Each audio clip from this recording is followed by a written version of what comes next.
मेरा नाम मुमताज़ है। मेरे 4 ਬੱਚੇ हैं। मेरा मियाँ फौत हो गया सी। काला यरकान ਉਹਨੂੰ ਹੈਗਾ ਸੀ ਤੇ ਪੇਂਟ ਦਾ ਕੰਮ ਕਰਦਾ ਸੀ।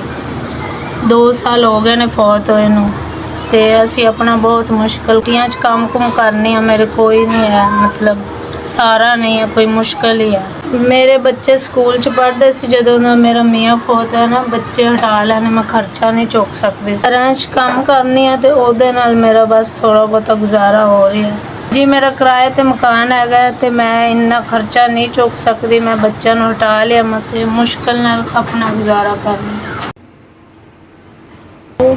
3 4 5,000 ਦੇ ਇਦਾਰੇ ਦਾ ਬਹੁਤ ਸ਼ੁਕਰੀਆ। ਤੁਹਾਡਾ ਕੱਲਿਆ ਹੋਇਆ 5,000 ਮੇਰੇ ਤੱਕ ਤੁਸੀਂ ਮੇਰੀ 5,000 ਦੀ ਮਦਦ ਕੀਤੀ। ਬੇਵਾ ਔਰਤ, ਬੱਚੇ ਮੇਰੇ ਯਤੀਮ ਤੇ ਇਹਨਾਂ ਵਾਸਤੇ ਮੇਰੀ 5,000 ਦੀ ਮਦਦ ਕੀਤੀ। ਅੱਲਾਹ ਤੁਹਾਨੂੰ ਖੁਸ਼ ਰੱਖੇ। ਤੁਸੀਂ ਯਤੀਮਾਂ ਤੇ ਮਸਕੀਨਾਂ ਤੇ ਹੱਥ ਰੱਖਦੇ ਹੋ। ਅੱਲਾਹ ਤਾਲਾ ਤੁਹਾਡੇ ਹੱਥ ਦਾ ਦਿੱਤਾ ਕਬੂਲ ਕਰੇ।